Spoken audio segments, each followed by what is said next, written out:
omugwe tuyinza okugamba nti tayisibwa mu maaso mu ludda oluvuganya mu ggwanga erya South Africa.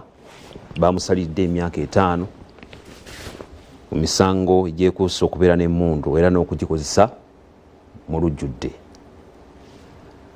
Ekibiina kye kisigalawa, obwenkanya bulabikawa mu nsonga eno, era kirina n'omukulu gwe kimuleetera.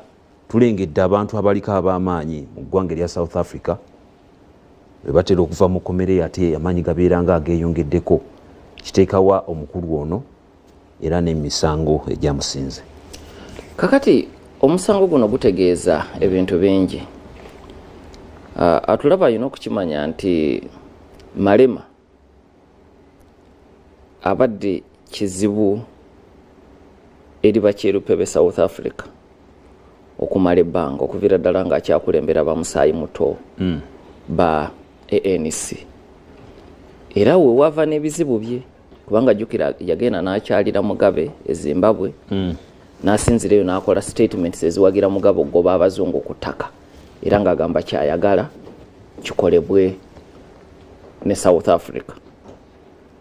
Kakati jjukira ANC polisi eyo yagivaako mu myaka gya 5 nga ne Mandela tannasibwa ey'okutwala ettaka ng'abantu tebaliyiririddwa. Initially bayina endowooza eyo mu ANC naye baagiraba nga teri practical ne bagivaako, era waliwo ne bamemba abeewaggula ku ANC ne bakola ekibiina ekyabwe mu 59 nga bagamba kasita ekyo kivuddeko ekyo ganti ettaka lyonna tugenda kulyeddiza nga ate tewali gwe tuliyiridde ffe tetukyali nammwe. Naye olw'okuba okwolesebwa kwabwe kwe kwali okutuufu, ANC yasigala nga y'amaanyi ebbanga lyonna paka lwe yatuuka mu buyinza mu 94, era kiri ekibiina n'okusaanawo kyasaanawo. So kati Malema kyazuukusa mu ANC Youth League. Kati bwaddamu ebigambo ebye Zimbabwe, ekibiina kyalina okumukangavvula era okukakkana ng'akyabulidde, n'agenda ne bavubuka banne ne batondawo ekibiina ekya Economic Freedom Fighters. Bwe batondawo ekibiina ekya EFF kyajja n'amaanyi nti omulundi gwe kyasooka okwetaba mu kulonda ne kikwata kyakusatu, ekyo kyali kipya kubanga ANC yali efuna abagivaako naye ng'akalulu kabayisa bubi.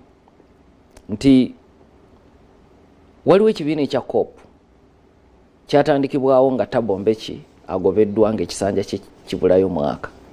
Abaali abanyiivu kubajjukira Zuma yali omu ku abo abagobesa Mbeki ng'ekisanja tekinnaggwako, kubanga Mbeki yasingisibwa omusango munda mu kibiina kye ogw'okubeera mu kkobaani eriteeka emisango ku Zuma, ne bamukako okulekulira era n'alekulira ng'ekisanja tekinnaggwako. Galema Motlanthe n'afuga akaseera akaasigalayo okutuusa Jacob Zuma lwe yajja mu kisanja kye. Naye bagenda abanyiivu bakola ekibiina ekya COP kyafunayo ababaka ba lubatu, kati kumpi kyasaana nawo tekirina na mubaka mu paalamenti olwaleero. Kati ebibiina bingi ebyagezangako bamemba abagezangako okuwaggula mu ANC nga bwe batyo bafaanana.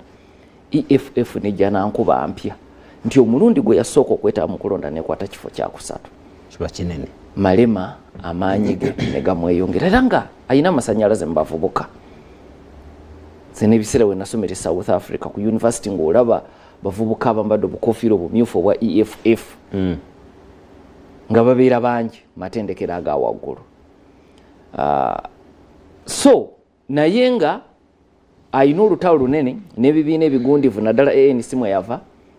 Ekyokulabirako yatawaanya nnyo Jacob Zuma ebbanga lyonna nga president, nga bulwajja okwogera mu kye bayita SONA South Africa State of the Nation address. SONA nga ateekawo embeera ey'okukyankalanya olutuula.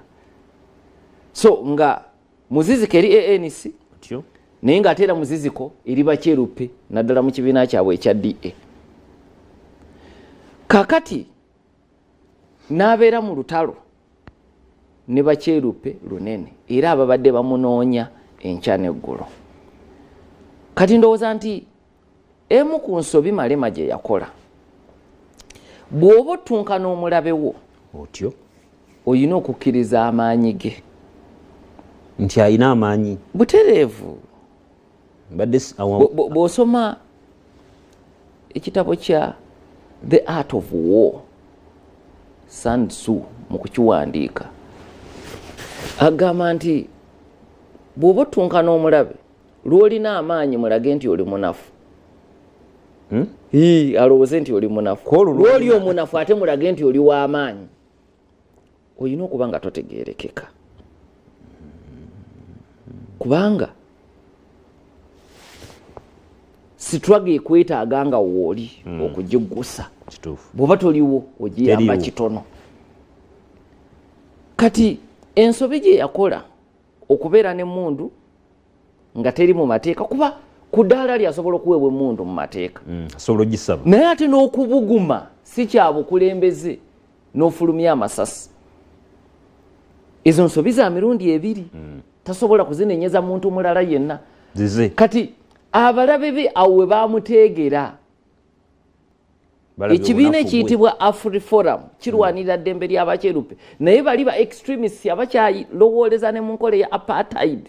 Si apartheid wabula apartheid, kigambo kiri mu lulimi olwo Afrikaans olwogerwa ba Afrikaana be South Africa.